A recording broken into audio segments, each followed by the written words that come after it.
Oh, hello. Didn't see you come in there. Yes, I look quite different today. I've actually hijacked the show, because they say, glasses make people more interested and think that you are more sophisticated.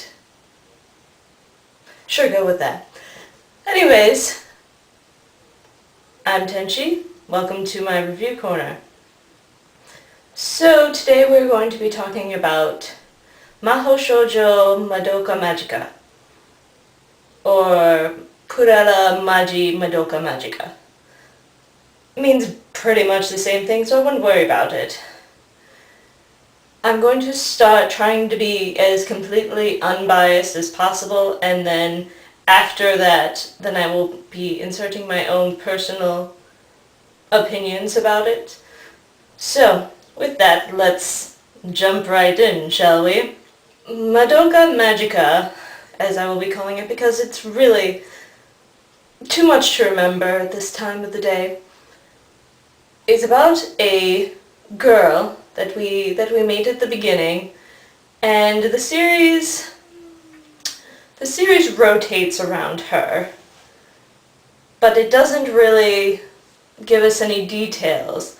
And one of the other characters that shows up, by the name of Homura, decides that it is her mission to make sure that Madoka does not become a magical girl. She never says why, she just does everything in her power to see that it doesn't happen. The first 3 episodes, beginning to end, I found to be the setup, I suppose is the best word. You meet some of the characters, you find out a little bit about the plot of the story, how they become magical girls, stuff like that. But after that 3rd episode is where the series really shifts. And as those of you that have never heard anybody talk about it, it takes a little bit of a darker tone. Actually, a little bit would be an understatement. So the series progresses, and we learn more about these characters and how they interact with one another. It's really hard to get into that without major spoilers because of how the series does continue on. The series is short. It's only 12 episodes, and when you have 3 episodes devoted to establishing everything and only 1 to 2 episodes that actually closes everything, it almost felt like it came up a bit short. Not with the ending. The ending actually ties it up in a neat little bow, pun intended. But there's too much that it tries to put into the middle, that it gets a little hard to follow almost. I had to stop several times just to read the subtitles because they went by so fast. It does take 1 or 2 episodes beforehand to really give you the full overview, and that's nice, but it's almost too little too late. That being said, the overall series is good. It is unique, and if you're looking for an anime that's different, compared to everything that's been out the past 5 years, as well as, well, kind of being a magical girl series, if you like that, if you like, I'd say trippy, if you like Utena, Evangelion, I can't think of any other series off the top of my head, series like that, then definitely give it a look. But if you're not interested in any of the above, just skip it. You probably will not enjoy it. That being said, we're now moving into my personal opinions and possibly spoiler territory, so Watch on if you will. My biggest problem with the series was the animation. All of the characters, even teachers, looked like children to me. The main characters looked like they were 8, and as somebody that hasn't been 8 in a long time, I found it very hard to relate to. They're supposed to be in 8th grade. That's a 7-year difference. So why do they look so young? I'm not entirely sure. I have watched a lot of anime in my day, and I've seen series that are geared towards different age ranges, and it just, especially for the themes involved, I think that they should have given them even a slightly older look. Now, that is a aesthetic, art, very gray area on whether or not that's right or wrong, just a personal opinion. My next biggest problem would have to be those first 3 episodes. They were agony for me to sit through. I was so bored. I felt all of the characters I couldn't relate to. You have the main girl who's kind of like Usagi and basically all the rest of the magical girls out there.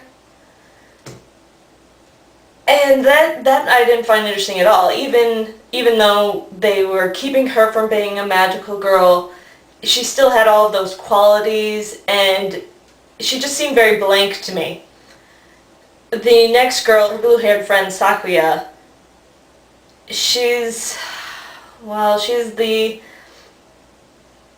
Ami slash sort of Makoto, maybe. She didn't really... I think I've just seen too much anime. She didn't stand out to me either, though the reason why she did her wish, I thought was not bad. I did follow that one, especially because I was watching. This is like, a number of things can happen. But she's still, I didn't like her either. Then there's the green-haired friend, Hitomi, who clearly reminded me of like Fu or basically any soft-spoken anime girl on the planet. And I realized that characters have to start at archetypes, but they didn't develop her really at all either. And I hate to say it, but she's a throwaway character. She's just there to be there and move one part of the plot along. Then we have Homura, who I think ended up being the most complex character out of all of them, which is sad because I didn't really love her either. She was the tough girl, and though going into later on in the series when you see where she came from, that was actually interesting, but overall it still couldn't bring me enough to really enjoy her. Like, I liked her maybe a little bit by the end, but it wasn't enough for me. Then, oh gosh, what is her name? The really annoying one.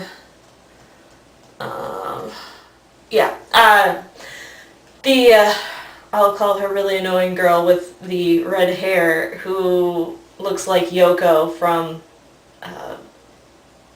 Gurren Lagann. I hated her, even after she tried to redeem herself several times. She just annoyed me. Her backstory was actually really interesting, but that was the most interesting part about her. And I was like, okay, there you go, over there. So that leaves us with Mami, who is the first magical girl you really get to see in action, and she's the one that everybody will talk about if you actually mention not knowing anything about the series. She uses guns for her attack. She pulls guns out of everywhere, including when she bows once, they come out of her skirt.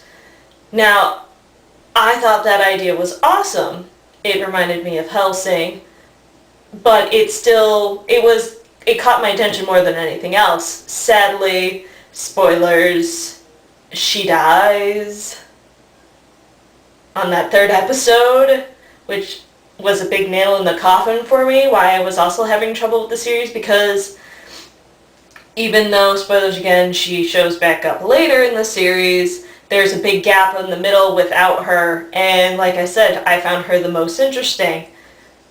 It's like the series was trying to juggle a little bit, which, don't get me wrong, when they get into the later stuff and it's explained, it makes sense why they went about it that way, but for me it didn't work. I think it was the fact that they took 3 episodes instead of 1.5, maybe, to establish everything. If the series had been longer, like 24 episodes, 3 episodes would have been fine. That would give you enough to explain, set up the world, then get into the plot of the story, and then we could have a few episodes at the end to deal with the ending, which I'll get to in a moment. But they only had, let's see here, take out 5, about 7 episodes to really work with, and half the time it was just them running around and somebody being drama, and mainly the girl with the blue hair, and like I said, I didn't like her, so I had a big problem with much of that, mainly because, like I said, I couldn't relate to the series, to the characters in the series. On top of that, then there are the witches' barriers, which, for a lack of word, and no pun intended there, jarring. I understand that they wanted something very different when they walked in there, but the animation for it really looked like somebody had cut and pasted random images into a background. I realized that each one had a theme. One's candy, one's music, one's theater, stuff like that. Fine. But why does it look like a 5-year-old cut them out and pasted them and then made them wiggle? I couldn't get, and then you see the animation characters over that, and it's even worse. I couldn't get into that world. I don't know if there's a better way they could have done it, but it didn't work for me at all. That, hands down, that and the animation in general, besides them looking young, I found several instances where I'm looking and it'll cut and it'll cut back, and continuity, hello? I was like, I can't even follow because the visual's messed up. That passes. I mean, you would think that it would be easier to animate using computers instead of cell animation, but that just looked lazy. Like I said, personal opinion. Let's move on to Kube, or Cube, or however you want to pronounce it. I've heard mixed opinions about him, that he's evil and, I don't know, maybe annoying. Anyways, he came across to me as a character without any emotions, which is what he's supposed to be. I don't think that that makes him evil. I think that that makes him from a different society than our own. And I give them props on that. The only thing I didn't like about him was his actual design. I understand that he's supposed to be cutesy like all the other little magical girls' pets, but the design didn't do it for me. Especially because he has ears and ears? Hands? Arms? Yeah, I was having trouble with that. The overall theme of the story having to do with energy and the entropy. Now, I haven't looked up entropy. I've heard it before. I probably know what it is. This series did a decent job of explaining all of that. That part actually didn't bother me. I was like, alright, well that's a different take on it. And how the other society, race of whatever they are, incubators and whatnot, we only see Cube, so I don't know. The way that they go about it actually would make perfect sense for a society that doesn't have emotion, and kudos to them for being able to get that far out of the box. But at the same time, by this point, it doesn't feel like a magical girl series. It seems like a name only, and they can change costumes. That's probably, like I said, it's an opinion. It's hard for me to get around some of these blocks to say that I liked the series. I actually didn't. I thought it was good, but I didn't like it. Which is weird, I know. And it is nice that it dealt with a bigger, on the whole type picture. And then we have the 1 to 2 episodes leading up to the end where all of this comes out. And then the final episode where our hero decides to do something astronomically amazing. And in that respect, they did get back to the Magical Girl series, though they took it several steps past what you would expect. And it was the one part where even though I hadn't connected with the characters, I did connect with the theme, the part of the story they were trying to tell. It's hard sometimes when you aren't emotionally invested, and a series can still make you cry because it makes that much sense. It's that moving. And we get to the ending, and it's depressing more than anything else. I realized that she saved the world, the universe, all of that, and she sacrificed herself for it. I don't know. I'm kind of almost indifferent. Because like I said, I didn't like the character, but you could put yourself in that place and think, what would you do? Yeah, it is like that. What would you do if you were in that situation? I think that's, for me, one of the reasons why I do recommend this series, is because it makes you think. Now, the one thing that I want to bring up that they sort of could have done and didn't, which would have, I thought, been a nice touch, is actually they fight, Madoka fights the Whirlignacht,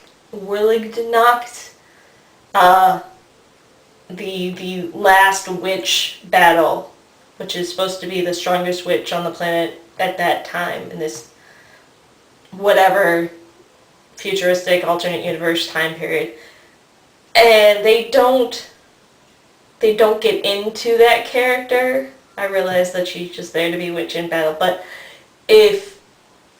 since they had already explained what the witches are, I think it would have been interesting if it was actually Homura, because of the whole time thing.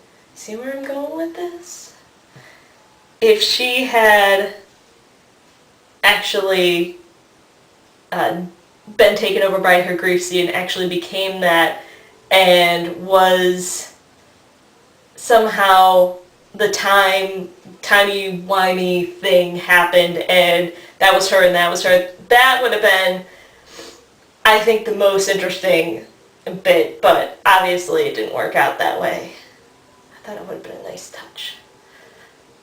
So overall, I didn't actually give it a letter review earlier.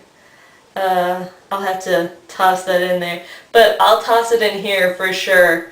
I'd probably give it an A-, something that, you know, if you like any of those types of series or plot points, to check it out. But it is going to be for certain audiences only. I think that's all that I have to say, and I hope that you enjoyed. This concludes Tenshi's... Yes. This concludes Tenshi's Review Corner. Do have a nice day.